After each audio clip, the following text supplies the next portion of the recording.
Hello, that's Mike. Hello. Hi, I'm Daniel Lucas, and welcome to Book 101 Review. Book 101 is all about the books that I read for the last 40 years, and today I have my special guest. She's award-winning and best-selling author, no other than Ms. Angela Henry. Welcome to Book 101, Ms. Angela, and can you please introduce more about yourself? Well, I'm Angela Henry, and I am an author of mysteries, thrillers, and urban fantasy. I am what is called a hybrid author, meaning that I self publish some of my titles and then I also work with a publisher. So I do both. So it's kind of the best of both worlds for me. And Yes, next June, no, next May will be my 20th anniversary as a published author. Ms. Angela Henry, thank you so much for sharing your talents to the world. Thank you for those best-selling and award-winning pieces. What qualities define a best-selling and award-winning writer? Um, what qualities Yes. does it take to be a best-selling and award-winning author? Is No, that what you mean? it's okay if it's even not. Um, well, I think you have to just have a sense of you need to keep going and believe in your work because you're going to be the biggest cheerleader for your books. Um, there's a lot of rejection being an author. You have to prepare yourself for, and it can get you down. It could, kind of mess with you emotionally and be very discouraging. So that's why it's very important to be confident in what you're writing. And it's hard because we all suffer from imposter syndrome at times, but it's very important to be the biggest cheerleader for your work um, because no one else can be a bigger cheerleader for your work than you. So I think if you just keep on going, there's a good chance that, one of your books will take off and catapult you into that bestseller list. So, Miss Angela, do you think Family Lies will be considered a best-selling and award-winning piece? I hope so. I mean, you can never predict. There have been books that I have put out that I thought would do better. There were books that I didn't really think would do as much, but did, very well. I mean, it's kind of a crapshoot. You really can't predict what's going to be a bestseller and what's not going to be a bestseller. But, you need to have pride in everything that you write, no matter and because if it gets published, that's success. That's a successful right there. You have to define what you consider is successful for you because it might not be successful. What you define as success may not be success to another author. So you have to have a sense of what you consider successful. Yes, believe in yourself, people. Exactly. The Family Lies, what is the premise? Well, The Family Lies is about librarian Sabrina Adams. She lies about her credentials. She's kind of fallen on hard times. She lost her job at the public library and she's working part time at a bookstore. Her home life is very stressful. There's something going on there. She lives with her sister, and it's not an ideal situation. So she has the opportunity for a job restoring the library for a local wealthy family, and she desperately wants that job. So she lies about her credentials to land that job, only to discover that the family has ties to murders and disappearances of some local women. Um, and she also finds out something mysterious happened to the librarian that they had hired before her. So that's the premise. Interesting, Miss Angela. So, what are the initial steps writers should take to pursue a path toward becoming a bestseller? Um, well, I think you kind of need to, um, a lot of authors, I don't personally, but I know a lot of, there are authors that um, they write for the market. So they see books that are selling very well, and then they write in that genre. I don't personally do that because I like to write books that I enjoy reading. I just happen to write in a popular genre because thrillers are extremely popular right now. Um, but I think, you kind of need to follow the trends if you want to write something, best selling. You need to check out. I mean, and I guess it depends on if you're going to work for the publisher and if you're going to self publish. Especially if you're going to self publish, be an indie author, you need to be looking at um, other books in your genre that are successful. And, you know, there's a lot of small things that come together. And a lot of that is back cover copy description. Um, what kinds of book descriptions, on the back are resonating with readers who are looking for those types of books. The cover art has to be on trend with other books in your genre that are selling very well. And you have to take all of that in consideration. There's a lot of moving parts. There's no one path to get there. So I would say just take all of that into consideration and do your homework. You really need to study the market, study publishing in general, study trends. There's a lot that goes into it. The family lies. What are your struggles in writing this novel? Um, well, this novel was pretty easy for me to write because I worked in the library field for 30 plus years. I'm a retired college librarian. So when it came to the library aspect of the book, that was really easy because I just kind of drew on my experiences working in the library field. The one thing that I think was a little difficult for me was there's a mild kind of thread of gothic thriller in this book. A young woman goes to a big estate to work for a wealthy family, and bad things happen. And I wasn't quite as familiar writing that kind of book.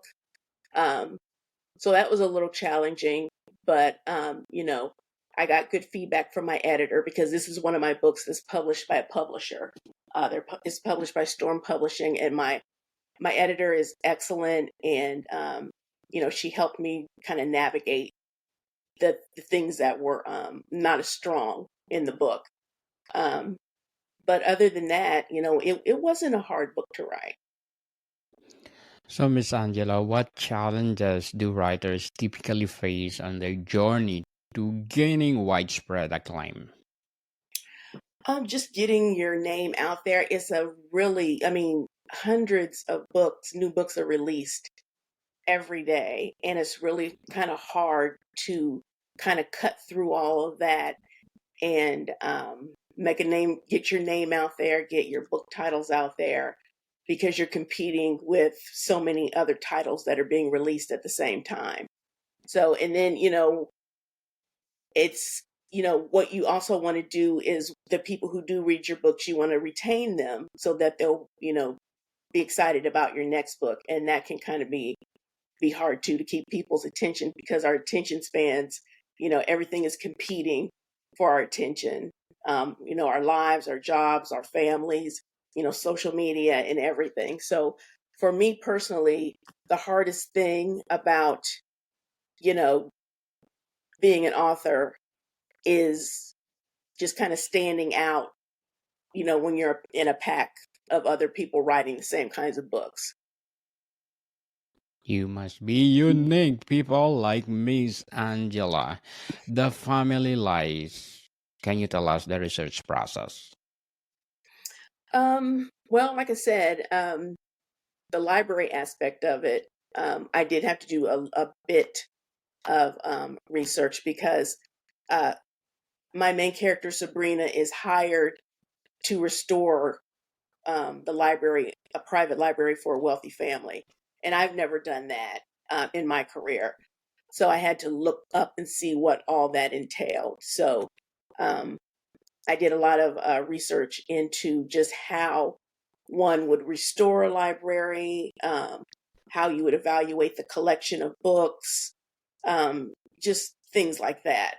Um, and then another thing that I had to kind of research was,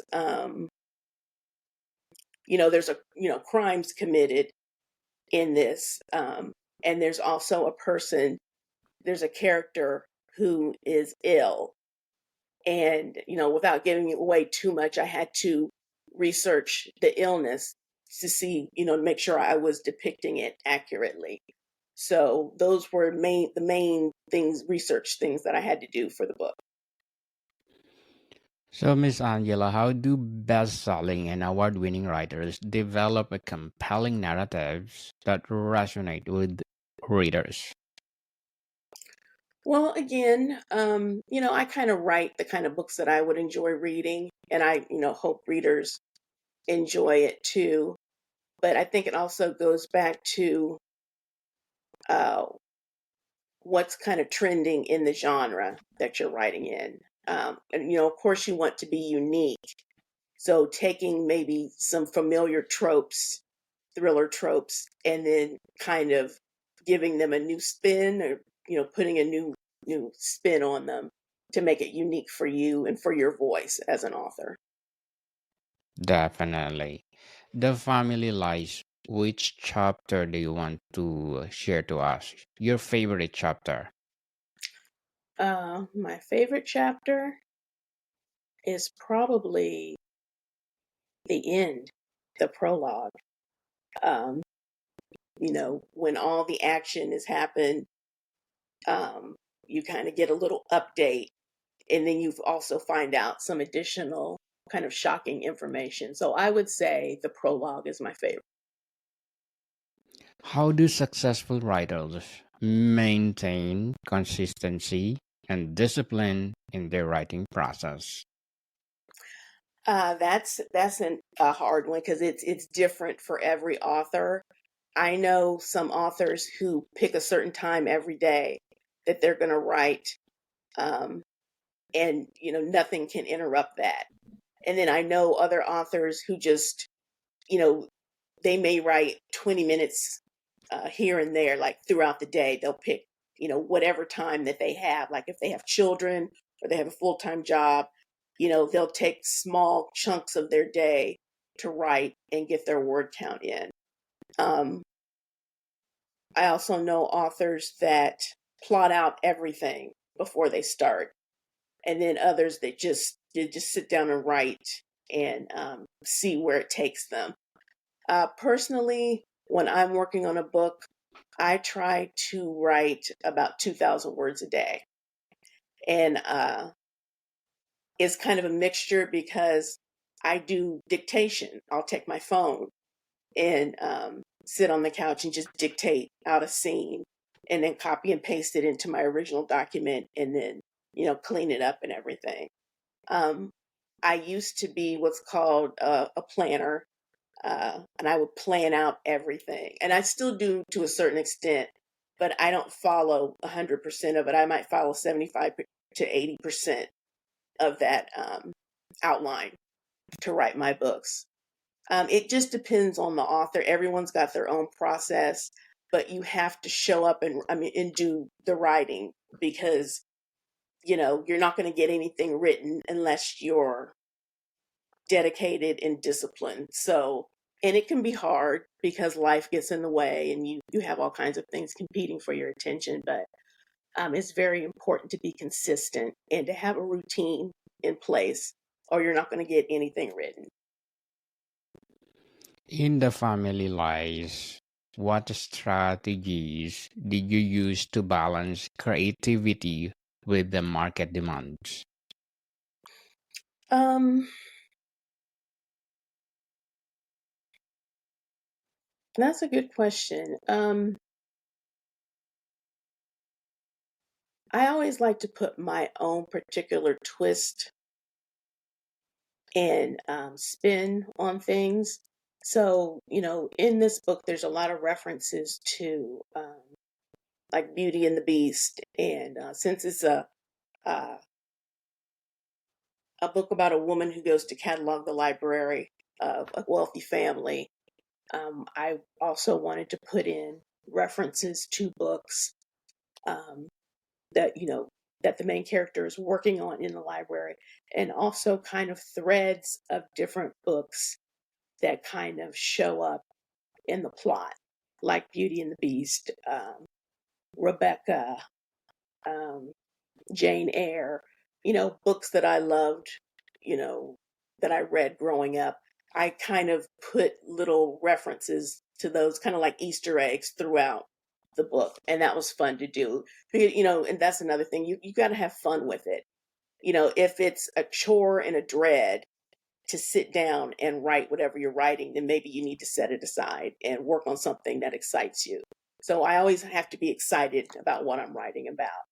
Um, but at the same time still putting my own spin on it. Yes, you have the passion of what you are doing, people. Even you are tired, you have the dedication to do it. So, Miss Angela, how do award-winning authors approach character development to leave a lasting impact, just like the family lies? Well, you have to start them out. um,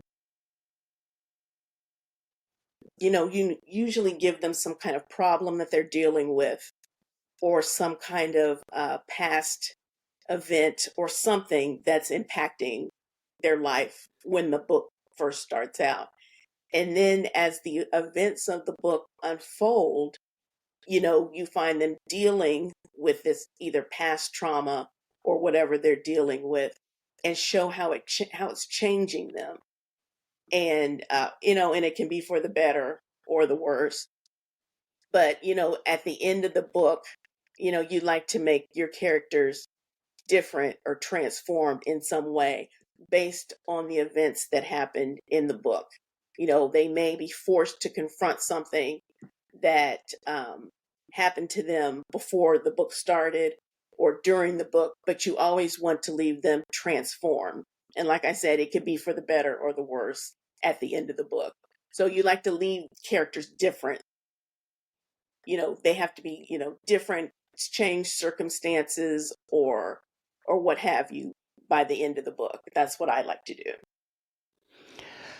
Very well said, Miss Angela. Very well said.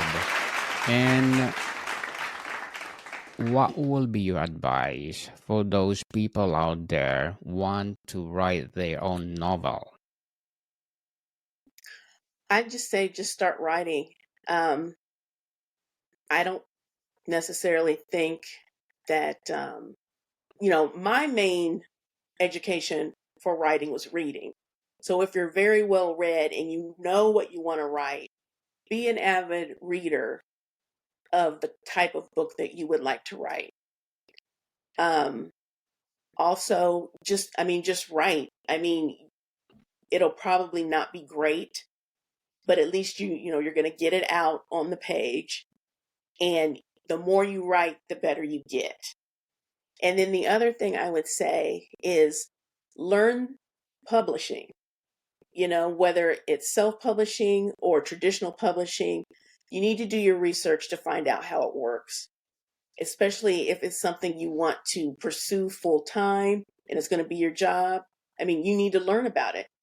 There's a glut of information out there that, there's no excuse for not being informed about how publishing works. So that would be my next thing, would be to learn how publishing works. No matter what path you pick, whether it's self-publishing, whether it's traditional, you need to do your research and find out how it works. Yes, people, and stop procrastinating. If you have the passion to write, write, and share to the world. So, Miss Angela, what are your short term and long term goals in writing? Well, I've got two more books that I'm contracted for with my publisher, Storm Publishing. I have a mystery series that I self-published. That's what I became an author with that series. And I'm going to be rebranding that series and re-releasing it next year for the 20-year anniversary. And my goal is just to keep on writing and getting my work out there. Good luck to your goal, Ms. Angela, and looking forward for more award-winning and best-selling novels. What steps can writers take to ensure their work remains relevant over time? Mm, I don't know. That's a tricky question because I think relevant kind of means different things to different people. Like, what's relevant to you may not be relevant to me. All I can say is to write the books of your heart, the books that bring you joy, that you enjoy writing, and that you're proud to have your name on. That's all you can really do. Definitely. The family lies. What else you can say about it? Well, it is a thriller. It's coming out January 22nd. It will be out in ebook, audiobook, and print. And will be available on Amazon and uh, Kindle Unlimited. And I hope that you enjoy it if you pick it up. Yes, people, let's support Miss Angela Henry. To sum up our episode, Miss Angela, how do award winning writers inspire the next generation of authors? Just keep writing and writing good books, connecting with other authors. I have a lot of aspiring authors who contact me, and I'm happy to give them whatever advice that I can because, I wished I had someone like, that I could talk to about things when I was, first starting out. And I think it's very important to share your knowledge with, people who are um, trying to do the same thing that you're doing. I mean, you can't do it for them, obviously, but just having someone to talk to and to give advice to and share, your experiences and your struggles with is a tremendous help, especially when you're starting out. Yes, yes, people, find your mentor and write. So, Miss Angela, again, thank you so much for sharing your award winning and best selling novels. Thank So, you, can Daniel. Thank you for having me. I really appreciate you inviting me. yes, and can you please invite our listeners to support all your books? Miss Angela, can you please invite our listeners? Please check out my books. My website is angelahenry.com if you would like more information. I also have a newsletter where you can get a free book. So check me out, and I hope you enjoy it. And I've had a great time here. And thank you so much, Daniel. I really appreciate it. Yes, people, again, let's support Miss Angela Henry because if you support her, more empowering books, novels to come, and of course, award winning and best selling novels. So, Miss Angela, thank you for your time. Thank you. More to come, people. See you soon.